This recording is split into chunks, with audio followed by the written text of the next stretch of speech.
नमस्कार दोस्तों। पिछले सेशन मैंने आपको पढ़ाया था मेमोरी के बारे में और आज फिर एक नया टॉपिक मतलब उसी का अगला भाग हम लेके आए हैं आपके लिए मेमोरी का। तो जो पहला सेशन मेरा हुआ था उसमें मैंने बताया था कि मेमोरी क्या होती है, टाइप्स ऑफ मेमोरी कितनी होती है। इस चीज़ को मैं थोड़ा सा यहाँ पे ग्राफ के थ्रू क्लियर किया हूँ, आप इस पर फोकस करें और आप इसको देखें।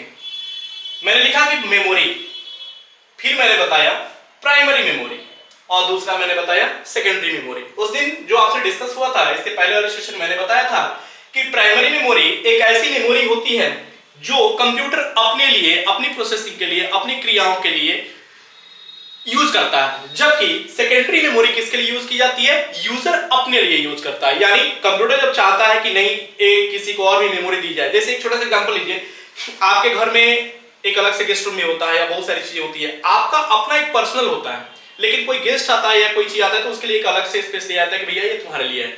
सेम कंप्यूटर के फील्ड में वही कहानी है। जो कंप्यूटर अपने लिए जिस मेमोरी का प्रयोग करता है उसको हम बोलते हैं प्राइमरी में, और जब वो किसी यूजर को देता है जगह कि आप यहाँ पे अपना डेटा रख सकते हो या आप इस मेमोरी को सेव कर सॉरी आप इस डेटा को यहाँ पे सेव कर सकते हो, तो उसके लिए जो मेमोरी यूज होती है उसको हम बोलते हैं secondary memory. Now primary memory के अंतर्गत हमने देखा रोम और रैम। आपको याद होगा मैंने रोम के बारे में बताया था कि रीड ओनली मेमोरी, वो मेमोरी जिसको केवल पढ़ा जा सकता हो, उस पर लिखा नहीं जा सकता हो, यानी जैसे किताब हम केवल पढ़ते गए। सेम कंडीशंस आप आगे देखो इसी में कि हमने देखा रोम के अंतर्गत पी रोम, ईपी रोम और ईईपी रोम, तीन तरह का हमने रोम देखा जो मैं इसके बारे में बता चुका हूं। और ज्यादा अगर आपको इसके बारे में इंफॉर्मेशन चाहिए तो मेरा पिछला वीडियो देखें आप, जिसमें मैं पी रोम, ईपी रोम और ईपी रोम के बारे में बताया हूं। आज जो मैं आपको ग्राफ के थ्रू दिखा रहा हूं ये बता रहा हूं कि रोम के अंदर तीन चीजें, पी रोम, ईपी रोम और ईपी रोम, जबकि रैम के अंदर देखा जाए तो दो तरह के रैम हमारे पास आते हैं, एक आता है एस रैम और दूसरा आता है डी रैम। एस रैम और डी रैम मैं इसके बारे में भी आज क्लियर करूंगा। दूसरा चीज कि एस रैम के अंतर्गत क्या आता है, तो कोई L1 यानी लेवल 1, लेवल 2 और लेवल 3 नाम की कोई कैशे मेमोरी आती है। ये मेमोरी किस कार्य के लिए उपयोग होती है, क्यों होती है, ये सारी चीजों के सवाल के जवाब आज इस वीडियो में देने की कोशिश करूंगा। एस रैम के बारे में जानेंगे। नेक्स्ट अगला होता है डी रैम। अब डी रैम क्या है, तो डी रैम के अंदर बहुत सारे रैम है, जैसे EDO, FPM, D RAM, QDR, SD, RD, DDR, V RAM, SD RAM.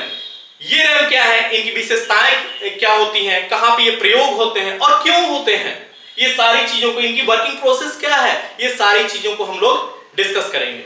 आज के डेट में सबसे लेटेस्ट रैम कौन से यूज हो रहे हैं, उनकी स्पीड कितनी होती है, कितने पिन के होते हैं, इनको लगाने का तरीका क्या होता है, रैम इंस्टॉलेशन कैसे किया जाता है, ये सारी चीजों को हम लोग यहाँ पे जानेंगे। साथ में ये भी जानेंगे कि रैम की पैकेजिंग कौन सी होती है, सिम क्या होता है, डिम क्या होता है, रिम क्या होता है, सिम क्या होता है, सोडिम क्या होता है, माइक्रोडिम क्या होता है, ये सारी चीजों को हम लोग यानी रैम पैकेजिंग के बारे में भी जानेंगे। तो इसके लिए हमारे बहुत सारे वीडियो बनते जाएंगे। नेक्स्ट आगे हम देखेंगे सेकेंडरी मेमोरी। तो सेकेंडरी मेमोरी के अंतर्गत क्या है, तो hard disk drive, floppy disk drive, optical disk drive, tape drive, flash drive, तो ये सारी चीजें क्या है, इन सबको हम धीरे धीरे डिस्कस करते हुए चलेंगे। तो एक बार ग्राफ को फिर से आप देख लीजिए। मेमोरी के अंदर प्राइमरी, सेकेंडरी। प्राइमरी मेमोरी के अंतर्गत रोम, रैम, रोम के अंतर्गत पी रोम, ईपी रोम और ईईपी रोम। उसी तरीके से इसकी विशेषताओं के बारे में आप फिर से जान लीजिएगा एक बार पिछले वीडियो में।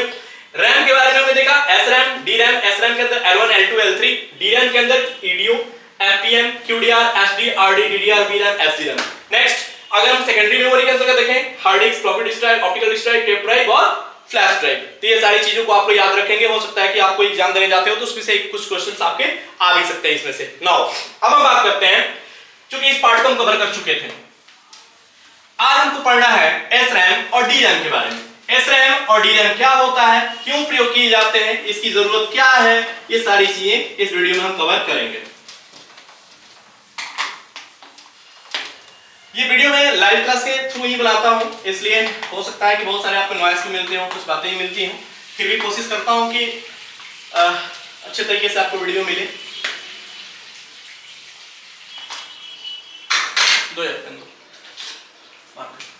चलिए हम बात करते हैं एस रैम और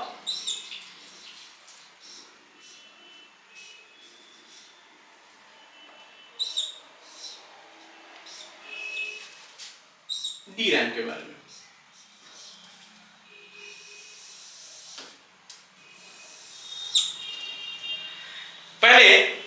से एक बार, रोम और रैम दोनों प्राइमरी मेमोरी हैं, लेकिन इन दोनों में क्या अंतर है? सबसे पहले ये जानकारी, रोम जिसमें एक बार कोई डेटा डाल दिया जाए तो वो जल्दी नष्ट ना हो, जबकि रैम की बात करें तो रैम एक ऐसी मेमोरी जो चलते हुए क्रम में यूज हो रही हो। बस जैसे जैसे जैसे मैं अभी आपको पढ़ाया, इसके पहले मैं आपको क्या पढ़ाया था, उसके पहले मैं आपसे क्या बोला था, ये सारी चीजें जल्दी आपको याद नहीं होंगी। जैसे मैं अगर आपसे कहूं कि आप किसी मार्केट से आ रहे हो, मार्केट से जब आ रहे हो तो आप साइकिल चला रहे हो, बाइसिकल चला रहे हो, जो भी चला रहे हो, चलाते हुए आ रहे हो, आप देख रहे हो कौन दिख रहा है, उस समय आपका उसका चेहरा याद है, कितना मुझे लेफ्ट कितना मुझे राइट कटते हुए जाना है, कहां पे गड्ढा, तत्काल एक मेमोरी का यूज कर रहे हो और यूज करके उसको डिस्ट्रॉय कर दे रहे हो, यूज कर रहे हो उसको डिस्ट्रॉय कर दे रहे हो। क्लियर? Same condition RAM. तो जब कंप्यूटर के अंतर्गत प्राइमरी मेमोरी के अंतर्गत हम देखते हैं रोम और रैम, तो रोम में तो क्या हुआ कि डेटा हमेशा के लिए फिक्स हो गया। जैसे आपके पापा का नाम एक बार आपको शुरू में बता दिया गया, तुम्हारे बाबू का नाम क्या है, आपने बता दिया मेरे बाबू का नाम ये है, ये आपकी चीजों को अब आपके दिमाग में वो फिट, वो भी दिमाग अपने लिए यूज कर रहा है, लेकिन वो क्या है, वो एक रोम है, यानी एक ऐसा मेमोरी जिसको आप हमेशा केवल पढ़ रहे हो, बार बार आपको नहीं बताया तेरे बाबू का नाम ये है, तेरे बाबू का, अब तेरे बाबू का नाम ये है, अब तेरे बाबू का, ऐसा नहीं है। ठीक है, ये सारी चीजों को एक बार आपको फिट, आपके घर का रास्ता अगर आपको बता दिया गया तो क्या हो गया, रास्ता अब आपके दिमाग में फिट, आप चाहे किसी भी स्थिति में रहो अपने घर के रास्ते को भूलते नहीं हो। ये क्या है, एक प्राइमरी मेमोरी है जो दिमाग अपने लिए यूज कर रहा है, लेकिन वो क्या है, वो रोम है, वो नष्ट नहीं हो रहा है। लेकिन एक मेमोरी आप और भी यूज कर रहे हो अपने दिमाग के लिए, जिसमें क्या कर रहे हो, आप तत्काल यूज कर रहे हो किसी चीज को, तत्काल भूल जा रहे हो, तत्काल यूज कर रहे हो, तत्काल उस मेमोरी को डिस्ट्रॉय कर दे रहे हो। Same conditions RAM. रैम क्या है, एक ऐसी मेमोरी जो टेम्पोरली यूज होती है, टेम्पोरली यूज किए खत्म किए। जैसे आप कोई कैलकुलेशंस करते हो, 2 2 4 4 2 8, अच्छा 20 में से इतना घटाए ये घटाए, तो ये जो आप मेमोरी यूज कर रहे हो, खट खट खट खट मेमोरी ये यूज कर रहे हो, इसको डिस्ट्रॉय करो। अभी कुछ देर बाद में आपसे पूछो कि आपने तीसरे नंबर पे क्या बोला था, तो आपको याद नहीं होगा, लेकिन उस समय आपको याद था। तो वो क्या है, वो एक प्राइमरी मेमोरी है रैम टाइप, जो तत्काल यूज कर, random access memory, random access memory, जो आप तत्काल यूज कर रहे हो और तत्काल उसको खत्म कर रहे हो। अब देखिए इसमें भी प्रकार आएंगे, इसमें क्या प्रकार आएंगे, रोम में तो हमने प्रकार देखा कि पी रोम होता है, ईपी रोम होता है, ईपी रोम होता है।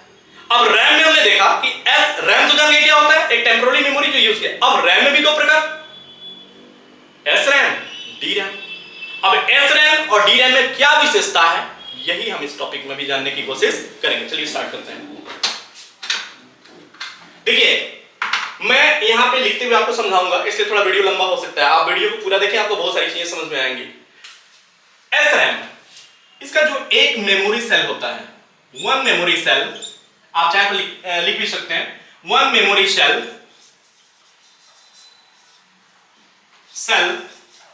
Is made by 4 or 6 transistors. जबकि यहां पर अगर हम लिखेंगे तो हम लिखेंगे one memory cell is made by one capacitor and one transistor. पहला वन। अब इसको देखिए, वन मेमोरी सेल, ये क्या है, ये एक ढक्कन है। अच्छा, इस ढक्कन में जो होल है, इसमें कितने पेन या मार्कर जा सकते हैं, मार्कर। तो इसमें क्या जाएगा, केवल एक मार्कर। तो हम कहेंगे कि ये जो ढक्कन है वो एक मेमोरी को होल्ड करने के, सॉरी एक क्या बोलते हैं यार, मार्कर को होल्ड करने के लिए बनी हुई।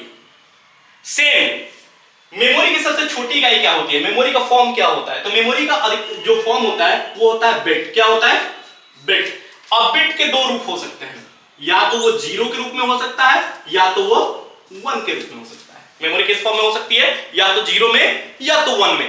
तो मैं ये क्या बता रहा था, मैं ये बता रहा था कि ये एक क्या है, सेल है। सेल क्या है, जिसमें एक मेमोरी के बिट स्टोर होंगे, और मेमोरी के बिट क्या हो सकते हैं, मेमोरी के बिट 0 में भी स्टोर हो सकते हैं और 1 में भी, लेकिन होगा क्या, केवल एक। जैसे ये मार्कर इसमें गया तो गया केवल एक। अब क्या है, इसमें या तो 0 हम डालें या तो इसमें हम 1 डालें, इसी को हम बोलते हैं मेमोरी सेल। तो ये मेमोरी सेल कैसे बनता, अगर वो एस टाइप होगा, देखिए बर्तन किसी भी चीज का हो सकता है, तांबे का भी हो सकता है, लोहे का भी हो सकता है, स्टील का भी हो सकता है। तो ये हमारे ऊपर बहुत सारी चीजों के ऊपर डिपेंड करता है कि हम किस लिए यूज कर रहे हैं। तो यहां पे मैं क्या बताने की कोशिश कर रहा हूं कि एक मेमोरी सेल इसमें भी बनाया गया है, एक मेमोरी सेल इसमें बनाया गया है, लोहे से बनाया जा सकता है, सोने से बनाया जा सकता है। तो यहां पे memory cell one memory cell किस चीज से बना है? 4 या 6 ट्रांजिस्टर। अब ट्रांजिस्टर क्या होता है? ट्रांजिस्टर एक इलेक्ट्रॉनिक कंपोनेंट होता है जो खासकर जब मैं आपको इलेक्ट्रॉनिक्स के टॉपिक पढ़ाऊंगा तो मैं उसमें बताऊंगा। फिलहाल अभी इतना जानिए कि ट्रांजिस्टर क्या होता है। एक 3 टांग का एक इलेक्ट्रॉनिक डिवाइस होता है जो स्विचिंग के लिए भी और एम्पलीफिकेशंस के लिए भी यूज किया जाता है। यानी ट्रांजिस्टर के माध्यम से हम लोग स्विचेस का प्रयोग भी कर सकते हैं और एम्पलीफिकेशंस का मतलब होता है एम्पलीफायर। जैसे आप देखते हैं ना, हेलो हेलो माइक्रोफोन टेस्टिंग, आवाज आती है, तो ये एम्पलीफिकेशंस हो रहा है, यानी आवाज की आवृत्ति को क्या किया जा रहा है? आवाज की आवृत्ति को बढ़ाया जा रहा है। अगर हमारी आवृत्ति इतनी है तो इस आवृत्ति को मॉड्यूलेट कर दिया जा रहा है एक बड़े पे, तो ये आवृत्ति यानी फ्रीक्वेंसी को बढ़ाया जा रहा है। तो ट्रांजिस्टर्स का काम एम्पलीफिकेशंस के लिए भी होता है और स्विचिंग के लिए भी होता है। जब ट्रांजिस्टर के टॉपिक में आऊंगा तो मैं बेहतर तरीके से आपको बताने की कोशिश करूंगा। नाउ फिलहाल हम इतना जानते हैं कि वन मेमोरी सेल इज, अगर एसरैम की बात करें तो one memory cell is made by 4 और 6 ट्रांजिस्टर। 4 या 6 ट्रांजिस्टरों के युग में से एक मेमोरी सेल का निर्माण होता है। किसमें? एसरैम। जबकि DRAM की अगर हम बात करें तो इसमें कहा गया है कि one memory cell is made by one capacitor and one transistor. यानी यहां पे थोड़ा मिलावटी है। यहां पे मिलावटी से सेंस क्या है कि यहां पे कैपेसिटर का भी प्रयोग किया गया है और ट्रांजिस्टर्स का भी प्रयोग किया गया है। एक ट्रांजिस्टर और एक कैपेसिटर्स का प्रयोग करके यहां पे बनाया गया है। नाउ इसमें देखिए थोड़ा सा और भी चीज, फास्टर। ये क्या है? फास्टर है। और ये क्या है? स्लोअर है। किस चीज में स्लोअर है भैया? किस चीज में स्लोअर? देखिए फास्टर से सेंस क्या है? यहां पे दौड़ने से नहीं है, यहां पे स्लो और फास्टेस्ट किस चीज से देखा जाता है? डेटा राइटिंग और रीड की स्पीड से।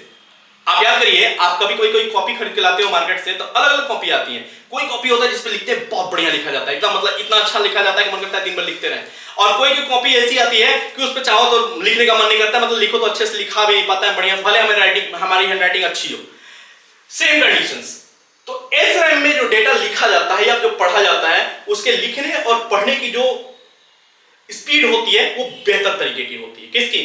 SRAM की। इसकी ये विशेषता है। जबकि DRAM की बात करें तो DRAM में डेटा लिखा जाता है, पढ़ा भी जाता है, लेकिन एक स्टैंडर्ड रेट होता है। इसको हम बहुत हाई परफॉर्मेंस के रूप में यूज नहीं कर सकते हैं।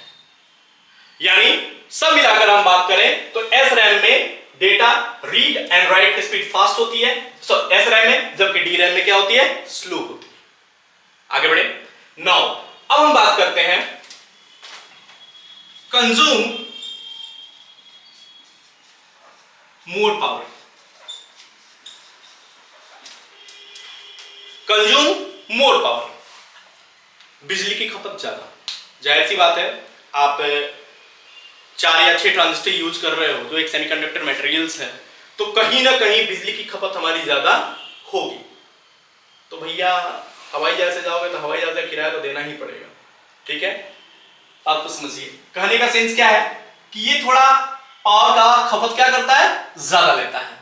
जबकि यहां पे देखें तो एक कैपेसिटर और एक ट्रांजिस्टर जो कि यूज हो रहे हैं, तो यहां पे पावर की खपत हमारी क्या हो जाती है? थोड़ी कम हो जाती है। क्यों? क्योंकि कैपेसिटर का गुण है एनर्जी को स्टोर करना। अच्छा बात करते हैं कैपेसिटर्स के मुख्य 2 कार्य कौन कौन से? तो कैपेसिटर का मुख्य 2 कार्य है। पहला कार्य फिल्टर, किसी भी चीज को फिल्टर करना, यानी इलेक्ट्रिकल करंट आते हैं उनको फिल्टर करने का कार्य किसका होता है? ये कार्य होता है हमारे कैपेसिटर्स का।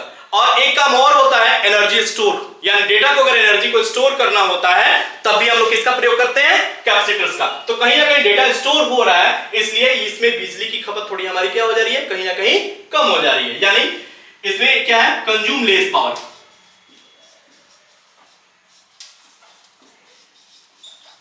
Consume less power. एक चीज और, SRAM की अगर हम बात करें तो इसको बोलते हैं do not need refreshing. Do not need refreshing. जबकि इसमें क्या लिखा है? Required refreshing.